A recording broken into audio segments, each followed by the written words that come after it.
অনেক ছোটবেলার কথা বলছি। একদিন কামরাঙা খেতে গেছিলাম।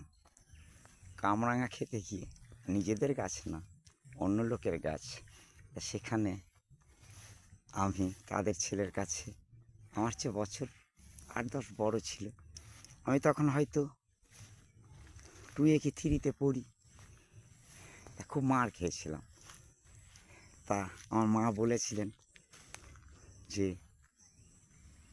কামরাঙা কোনোদিন খাবি না, খেলে জ্বর হয়। তাই এতদিন মনে করতাম কামরাঙা খেতে নাই। তা আমি আমার আমি তো চাষি মানুষ, চারা আনতে গিয়ে একটা কামরাঙার চারা বলে ওরা থাইল্যান্ড প্রোডাক্ট কামরাঙা, তাই এনেছি। আমি আজকে আপনাদের দেখাবো সেই ছোট চারা। আমার ছোটোবেলা সেটা আবার নাকি মিষ্টি, এখনো হয়নি। আমি আর কোনোদিন অপরের কারোর গাছে কামরাঙা খাইনি, তাই কামরাঙা পুঁতেছি। এটার বয়স 8 মাস। এখন এই কামরাঙাটার মধ্যে ফুল এসছে। আপনাদের সাবস্ক্রাইব এবং লাইকে আমার কামরাঙা খাওয়ার শখ মিটবে। আশা করি সঙ্গে আছেন। আমি পাগলা গদাই, সঙ্গে থাকবেন।